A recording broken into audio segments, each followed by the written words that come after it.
Good morning, everybody. It is my privilege this morning to welcome you to this chit chat, where this morning I am speaking to neuroscientist Professor Adele Diamond. I want to say good morning to you, Adele, but it's not quite good morning where you are, is it? It is. It's the end of the morning. It's the end of the morning. Oh, that's great. Hope you had a fantastic morning. And just want to say from the outset, thank you so much for joining us for this insight into executive function today. And as we were chatting before we came on, we all know how important it is for us as educators to understand about executive function. So I'm just going to begin, Adele, by sharing with our listeners this morning a little bit about you and who you are. So Adele Diamond is the Canada Research Chair, Professor of Developmental Cognitive Psychology at University of British Columbia, Vancouver in Canada. A Fellow of the Royal Society of Canada, she has been named one of the 2000 Outstanding Women of the 20th Century and has been listed as one of the 15 most influential neuroscientists alive today. And her impact has recently ranked among the top 0.01%, wow, of all scientists across all fields. She received her BA from Swarthmore, her PhD from Harvard, and was a postdoctoral fellow at Yale Medical School. Professor Diamond's specialty is executive functions, which depend on the brain's prefrontal cortex and interrelated neural regions. Executive functions enable us to resist temptations and automatic impulsive reactions, to stay focused, to mentally play with ideas, to reason, to problem solve, flexibly adjust to change demands or priorities, and see things from new and different perspectives. Professor Diamond's lab studies how executive functions are affected by biological factors such as genes and neurochemistry, and by environmental ones, for example, impaired by stress or improved by interventions. She has demonstrated that executive functions emerge and can be assessed as early as the first year of life, and shown that interventions can improve executive functions even in very young children. Her work has demonstrated ways to help children grasp concepts and succeed at tasks long thought beyond their ability, and has changed how people think about cognitive development and emphasizing the importance of inhibiting reactions that get in the way of demonstrating knowledge that is already present. It is an absolute privilege to have you joining me this morning. And as I mentioned to you, you are the first neuroscientist that I have had a chit chat with. So I myself am really, really excited. So thank you so much for taking some time to beam into New Zealand, which I know you've visited 4 times. I love New Zealand and New Zealanders. So that's really exciting to know. And we've just been chatting about some of your favorite parts of New Zealand. So let's get into our chat this morning by beginning with you sharing with us exactly what are executive functions. Well, your introduction was fantastic, and you already gave a very nice description in brief of what executive functions are.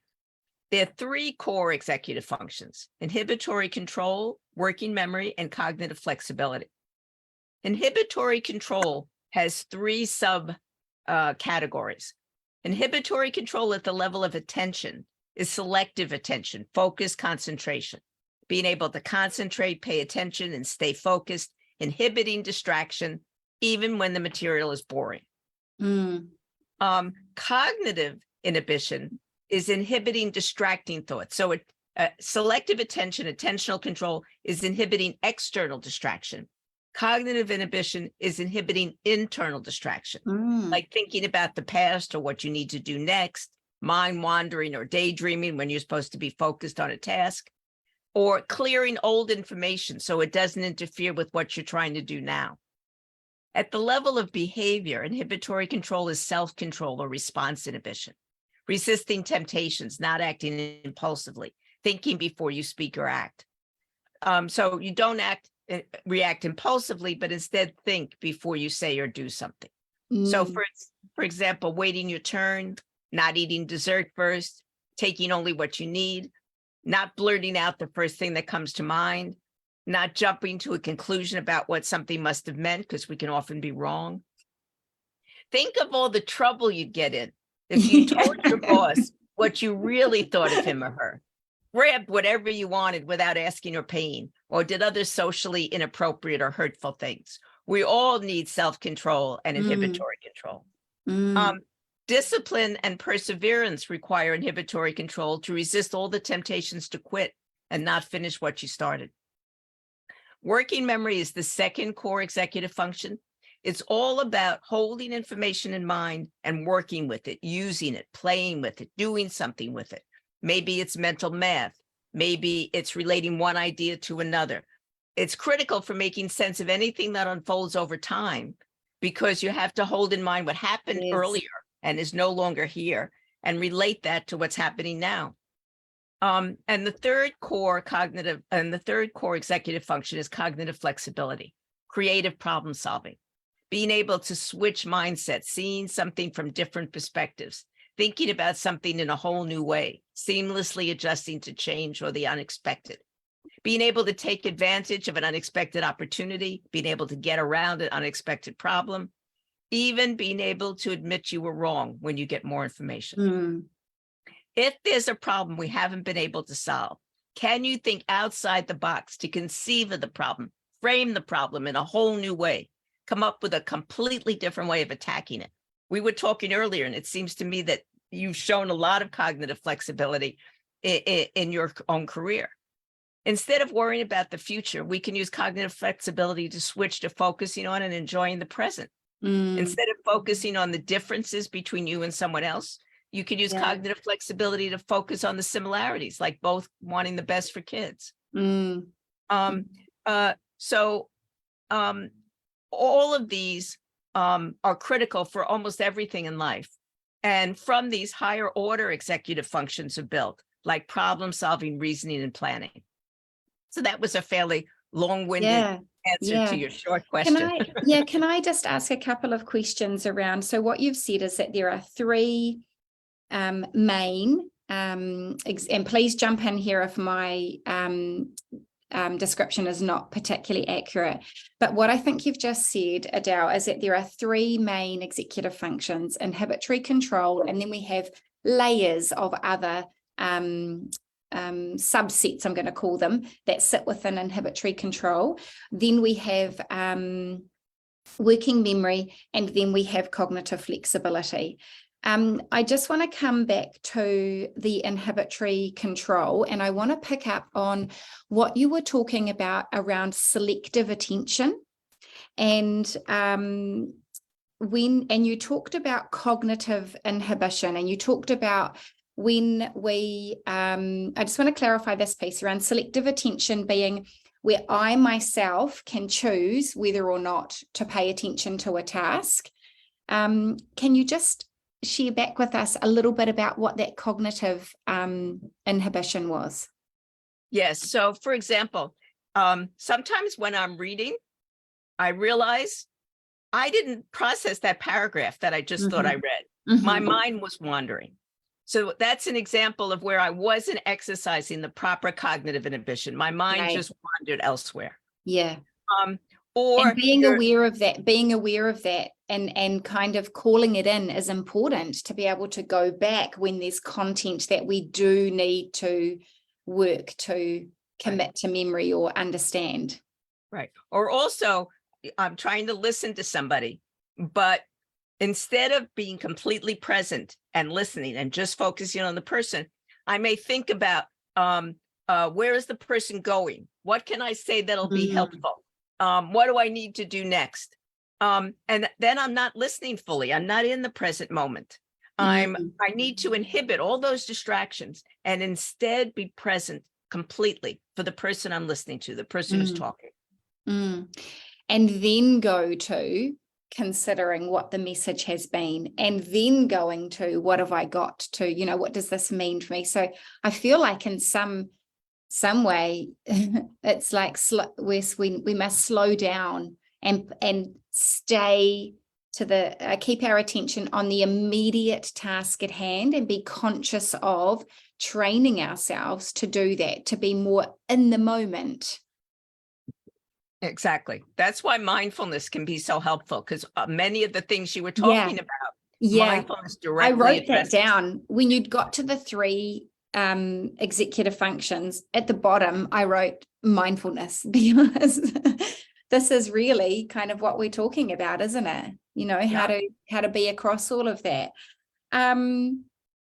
Okay, so when we think about, we talked a little bit about working memory. Your description was amazing. Then we went into cognitive flexibility and being able to switch mindsets.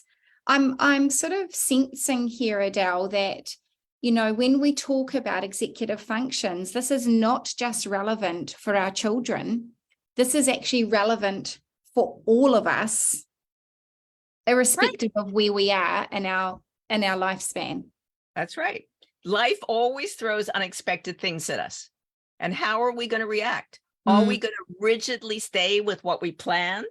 Or are we going to be open to possibilities? Are we going to be creative in how we adjust? I mean, COVID threw all kinds of curves at us, and we had to adjust somehow.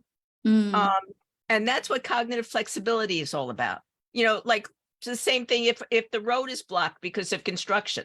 You were planning to go this way, but you can't today. There's construction. So you have to creatively take another route, find another way. We always have issues like that. Maybe the funds didn't come through for something, or maybe somebody you were expecting didn't show up or didn't do what they were expected to do. We always have to pivot and find a way to make things work. Yeah, so what we're kind of potentially wanting to encourage people who are listening today is to be thinking about how they might go about doing that, and developing an increased awareness of these 3 core executive functions in themselves first, maybe, particularly if they're educators or tutors, or even for parents, because we can work on that ourselves. As I was sharing with you before we came on, we can work on that ourselves before we think about the students that we support. What are the implications in your experience and through all of your course of your research? What have you discovered are the implications of limited executive functions, on learning in everyday life? Well, executive functions are critical for cognitive, social, and psychological development, success in school and in life, and for mental and physical health. So having limited executive functions means all of those are a bit at risk. You're more vulnerable, you're more at risk for having problems. So, it may be that you can't concentrate as well or maintain the focus of your attention, so you have trouble learning. You get yelled at by the teacher because you're not paying attention. If the students in the class don't have good inhibitory control, the teacher might be on edge because she's worried that the class is going to devolve into chaos. She's worried that the kids won't be self-regulated. And the students may be on edge because they're worried about being reprimanded by the teacher for not showing good self-regulation. If you go shopping and you don't have good working memory, you might not be able to do the mental math to calculate whether you have enough money to pay for everything you want to purchase. A study by Terry Moffat and colleagues showed that children who had worse inhibitory control, who were less persistent, more impulsive, and had poor attention regulation, 30 years later as adults have worse health, earn less, and commit more crimes than children who, when they were young, had good inhibitory control. I think of feedback loops when I think about children in kindergarten and first grade. Imagine you start school with poor inhibitory control. So you're having trouble staying in your seat, you're blurting out the answer, you're bothering other children. So what happens? The teacher is always reprimanding you, and you're having trouble doing well because you're having trouble focusing and paying attention. So you're getting poor grades, you're getting reprimanded by the teacher. For you, school is no fun. It's a place where you're constantly being scolded. Now, think of the child who starts school with good inhibitory control. Yeah. Oh, And my she's goodness. sitting in her seat and she's paying attention and she's doing well on the exams. And the teacher says, I wish I had a whole class of children like you. And she thinks, I kind of like this. I'm getting praised. I'm doing well. I want to be here. So you have one student who doesn't want to be here because he's getting reprimanded and he's failing.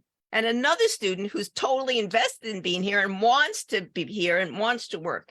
So we need to make sure that that first feedback loop doesn't get started. Yeah. We need to make sure that we have appropriate expectations for little boys, where we don't expect them to sit like little college students for 20 minutes listening to you speak. And we need to help them develop good self-regulation and self-control so that they're able to pay attention and they're able to do the schoolwork without being scolded, without being reminded, to just do it on their own. Then everybody can relax and have a better time. Yeah. Can I just clarify, when you talk about a feedback loop, can you define exactly what you're talking about? So if people haven't heard that term before, how would you describe what a feedback loop is? A feedback loop is something that keeps itself going by its own energy. So if you like me and I like you, then that feedback loop of mutual admiration and affection feeds on itself. And we like each other more and we respect each other more because it's building on itself. But if you feel like I'm not performing the way you'd like and you're annoyed at me, then often I feel annoyed at you for being annoyed at me. And the annoyance of each other just builds on each other and we get more and more annoyed until something happens to break that cycle. So it's a self-sustaining cycle. Yes. That needs an external thing to break it. So what I take from that, Adele, when I think about the scenario you gave about the particularly like a classroom situation, or it could even be in an at-home situation, is for us as parents and educators to be aware that these feedback loops exist, whether or not we are consciously aware of them. And they might be a positive, or they might be a somewhat little bit more negative feedback loop. And that once we've experienced that feedback loop over and over and over and over, like your scenario with, potentially the little guys who come into school who have really limited inhibitory control, if we as teachers are not aware of executive function and our role in developing the ability of those students in relation to their, being able to attend to a task, then that's sort of not, I don't have any other fancier words than to say that's not great. It's not great at all. Something we can reflect on as teachers. And if you don't understand executive function, you may think a young child who's misbehaving is misbehaving intentionally. Yes. Because the child can tell you what the right thing is to do. The child knows perfectly well what he or she should be doing. And we often think, well, if you know what you should be doing and you're not doing it, well, then you must be intentionally not doing it and you're just being obstinate and bad. But the truth is that young children often don't have the inhibitory control needed to do what they know they should do and what they want to do. So they want to be good kids. They want to do what you want them to do, but they're just not able to yet. And if we see it as not being bad and obstinate, but instead just not yet being developmentally able, we can react completely differently. Absolutely. And the more supportive we can be, the more the child will respond to that. If somebody is encouraging you and supporting you, you respond positively. If somebody is putting you down and telling you you're just bad, you want to get out of there. It doesn't make you motivated to want to be with this person and doing better. The expectations we have for kids are huge. It is. And it's the same, when we think about the schooling pathway, it's exactly the same principle, isn't it? Irrespective of whether the student is 5 or they're 10 or they're 15 or they're 20 studying at tertiary level, it is exactly the same. It's the same for everybody. So we adults will make mistakes too. So somebody can react to my mistake and say, look, I know you made a mistake here, but I know you're a great teacher. I know you're going to be able to do well, and I'm going to help support you in doing well. Yeah. Or you can say, you made a mistake today, and I'm going to get on your case about it, and I'm going to, be on your tail, and I'm going to, be mean about it. And, think about how you react. You react so much better if somebody says, I'm going to help you. I know you can do this. I believe in you. There's no question you're going to be able to do this. And we together will figure out a way to make that work. I'll be there for you. I'll help you. Yeah.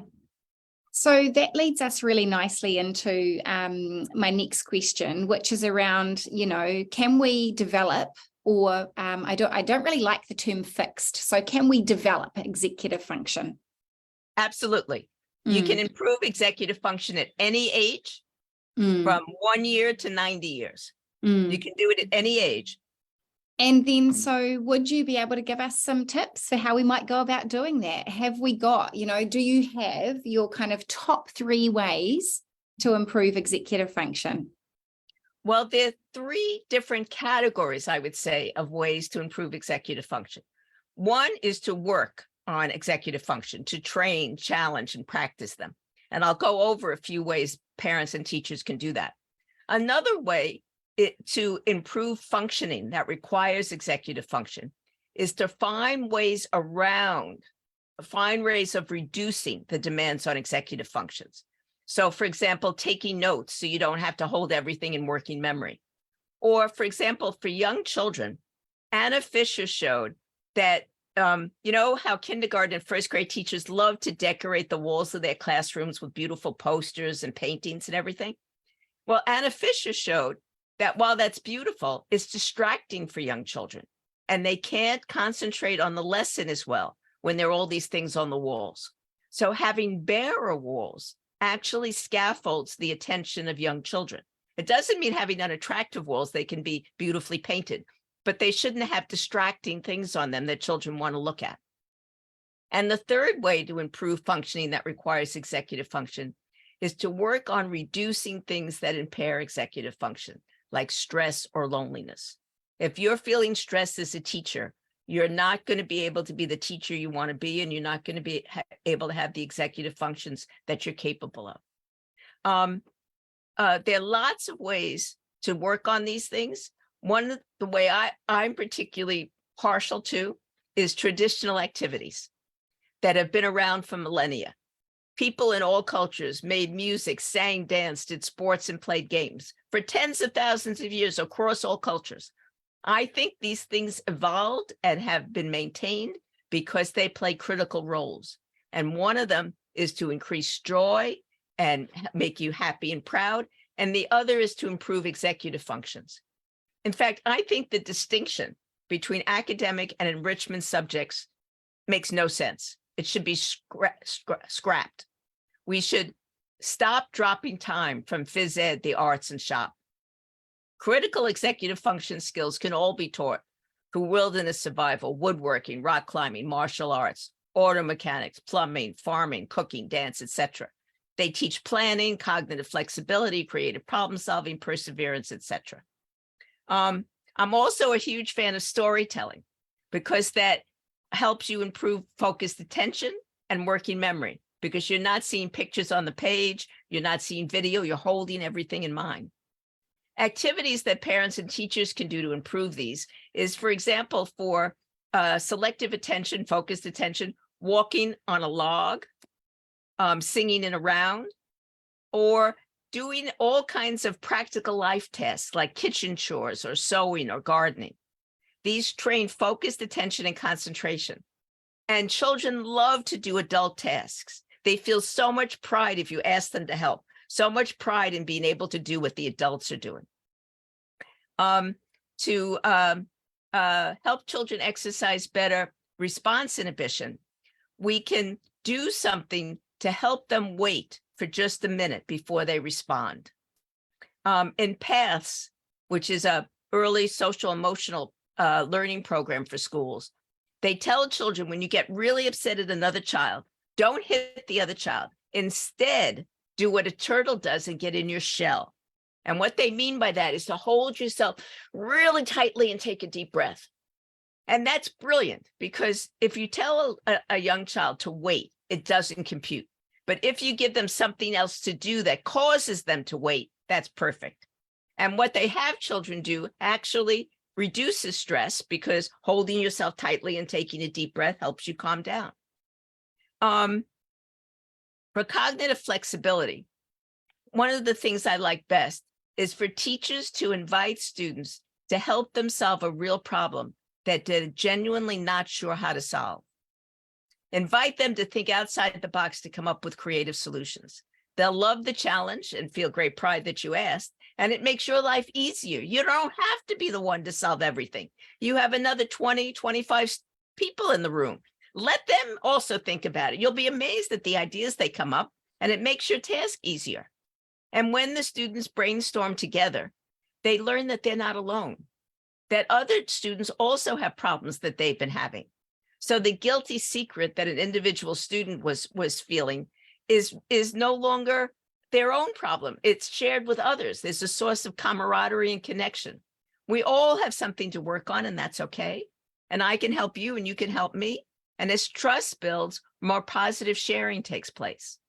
And they get in the practice that problems are there to be solved, not something that you give up about. Wow. So many things. And my top 2 takeaways from those tips were, I don't know why this one, Adele, but walking on a log. Yes, it fits with the sign behind you, being out in nature. It does fit with the sign behind me. But, you know, when we're doing those things, I was thinking, I was listening, and then I asked myself, well, what is it that you're doing? When I'm doing something like that, I have to totally focus on the task at hand. If I do anything but that, I'm going to fall off the log. Okay.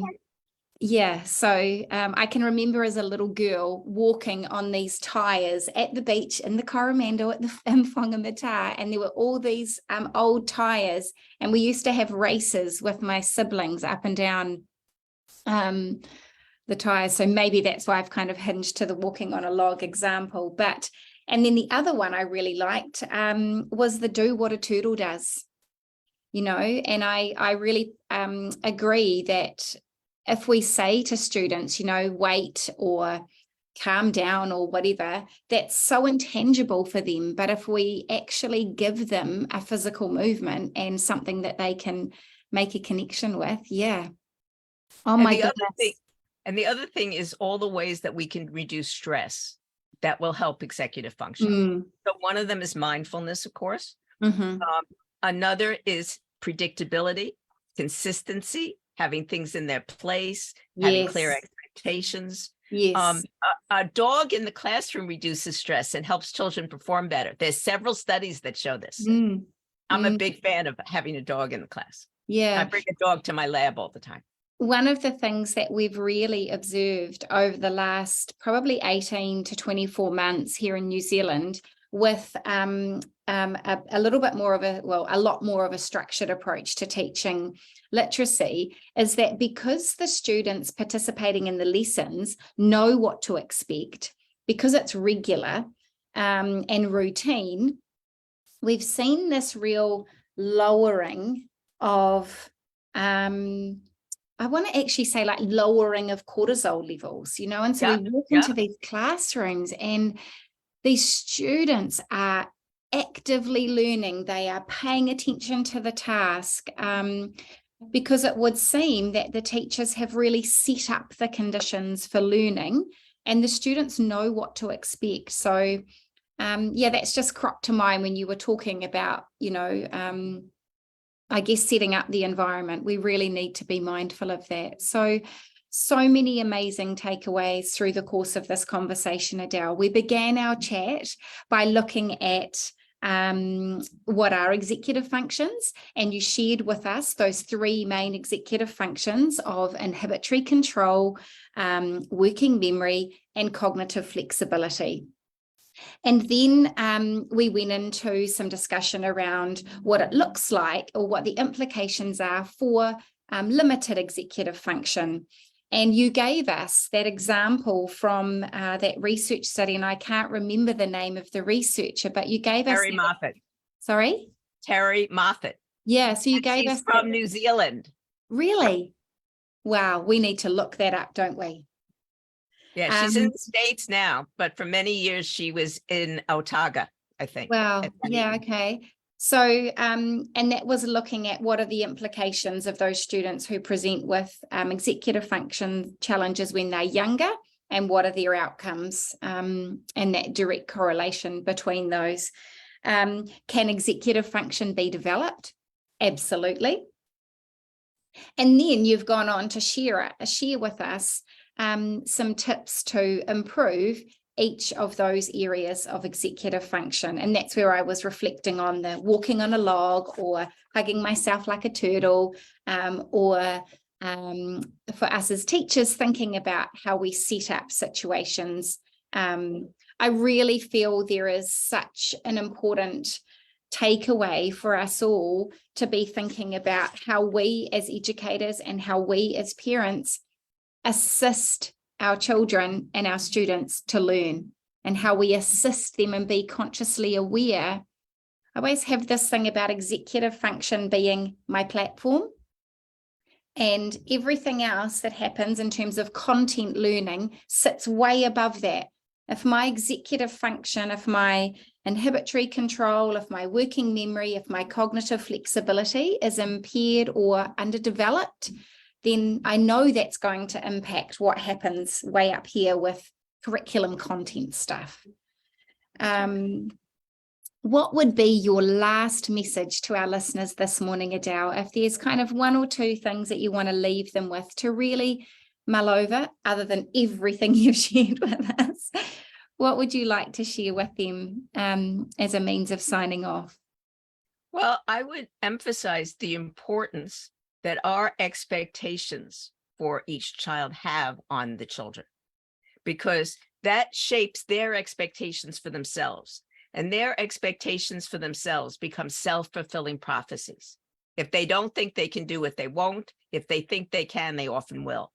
So we as teachers need to maintain that belief in each child. I'm sure you can do this. I know you can do this. Maybe you can't do it today. Maybe you're doing it at a different pace than other students in the class, or in a different way, but I know you're going to be able to do this, and I'm here for you. Together, we'll figure out a way for you to be able to do this. Maybe presenting the lesson this way didn't connect with you, but maybe if we do it another way, it'll make sense to you. We're going to figure out a way that you can do this, because I know you're going to be able to succeed.